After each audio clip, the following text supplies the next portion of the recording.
Creating hyper-realistic effects is all about the details. Today, we're tackling a unique challenge, recreating lunar regolith, the glass-like sharp and powdery dust that clings to everything on the moon. If you've ever wanted to achieve this kind of ultra-specific, hyper-detailed effect, you're in the right place. Hi, I'm Link, and welcome back to another deep dive into realistic weathering techniques. Inspired by the NASA moon missions, I'll show you how to use Tamiya enamel paints to replicate lunar dust accumulation. These paints have a unique ability to remain workable and deliver an incredibly flat, dusty finish. Let's dive in. Lunar dust, or regolith, is one of the most fascinating and challenging textures to recreate in miniature. It's sharp, glassy, and incredibly fine. So much so that the astronauts reported it clinging to everything. It even varies in color: deep black, grays, browns, and even a striking orange patch discovered on the moon. For this project, I imagined military robots stationed on the moon for months, exposed to relentless regolith storms. My goal? To recreate that weathered, dusty look authentically. And trust me, not just any paint will do. When it comes to recreating dry, granular finishes, Tamiya enamel paints really stand out. Their XF range dries to an unusually flat, powdery texture, which perfectly mimics the look of lunar dust. I've tested everything: oils, acrylics, and even popular washes like Nuln Oil, but none could match Tamiya's ability to replicate that granular, dusty effect. See what I mean?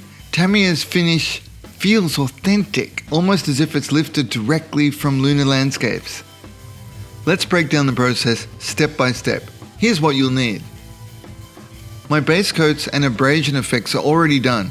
If you missed those steps, check out my earlier videos in the Altair playlist. The prepped surface helps catch and highlight the dust layers for maximum realism. I eyeballed a mix of German grey and black for a dark, somber effect that complements my off-white, hemp and orange base colors. I diluted the paint with generic enamel thinner, although Tamiya's thinner works great if you prefer to keep it brand specific. The first steps follow my start loose mantra. Apply the mix liberally, focusing on areas where dust would naturally accumulate: edges, recesses, and the flat surfaces. Don't stress about precision. The randomness adds to the realism. Now comes the real magic. Once the initial wash dries slightly, it's time to clean up. Using a cotton bud moistened with clean enamel thinner, I carefully remove paint from raised areas while leaving it in the recesses. Here's the trick. This technique works because Tamiya enamels never fully cure. That's right, they stay workable for days, letting you adjust and refine the effect as needed.